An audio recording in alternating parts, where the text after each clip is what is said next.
ಈ union budget ಇಂದ ನಮ್ಗಾಕೋ 3 ಬ್ಯಾಡ್ ನ್ಯೂಸ್ಗಳು. Number 1 short term capital gains, ಇದು 15% ಇದ್ದಿದ್ದು 20% ವರೆಗೂ ಇನ್ಕ್ರೀಸ್ ಮಾಡಿದ್ದಾರೆ. In number 2 long term capital gains, ಇದು 10% ಇದ್ದಿಂದ 12.5% ವರೆಗೂ ಇನ್ಕ್ರೀಸ್ ಮಾಡಿದ್ದಾರೆ. ಒಬ್ಬ ನಾರ್ಮಲ್ ವ್ಯಕ್ತಿಗೆ ತಿಂಗಳಿಗೆ 30,000 ರೂಪಾಯಿ ದುಡಿದ್ರು ಕೂಡ ವರ್ಷಕ್ಕೆ 3,60,000 ರೂಪಾಯಿ ದುಡಿತಾನೆ. ಇದರಲ್ಲಿ 5% ನ ಗೌರ್ಮೆಂಟ್ ಟ್ಯಾಕ್ಸ್ ಪೇ ಮಾಡ್ದ ಅನ್ಕೊಂಡ್ರು ಅಷ್ಟೆಷ್ಟು ದುಡ್ಡು ಉಳಿಸಿ ಇನ್ವೆಸ್ಟ್ ಮಾಡಿರ್ತಾನೆ. ಇದಕ್ಕೂ ಅವರು ಶಾರ್ಟ್ ಟರ್ಮ್ಗೂ ಟ್ಯಾಕ್ಸ್ ನ ಇನ್ಕ್ರೀಸ್ ಮಾಡಿದ್ದಾರೆ, ಲಾಂಗ್ ಟರ್ಮ್ಗೂ ಟ್ಯಾಕ್ಸ್ ನ ಇನ್ಕ್ರೀಸ್ ಮಾಡಿದ್ದಾರೆ. ಇನ್ನು ನಂಬರ್ 3 ಬಂದ್ಬಿಟ್ಟು option K S T charges ಗಳು, ಇದು 0.062% ಇತ್ತು, ಇದನ್ನ 0.01% ಆಗಿ ಇನ್ಕ್ರೀಸ್ ಮಾಡಿದ್ದಾರೆ. ಇನ್ನು ಫ್ಯೂಚರ್ ಎಸ್ ಟಿ ಚಾರ್ಜಸ್ ಗಳಿಗೆ 0.0125 ಇದೆ, 0.02% ವರೆಗೂ ಇನ್ಕ್ರೀಸ್ ಮಾಡಿದ್ದಾರೆ.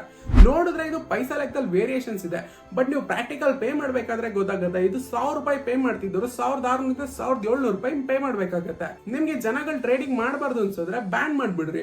ಆದ್ರೆ ಈ ತರ ರೇಟ್ ಗಳನ್ನ ಇನ್ಕ್ರೀಸ್ ಮಾಡಿದ್ರೆ ಜನಗಳು ಟ್ರೇಡ್ ಮಾಡೋದು ಯಾರು ಬಿಡಲ್ಲ, ಟ್ರೇಡ್ ಮಾಡ್ತಾನೆ ಇರ್ತಾರೆ, ಲಾಸ್ ಮಾಡ್ಕೊಳ್ತಾನೆ ಇರ್ತಾರೆ.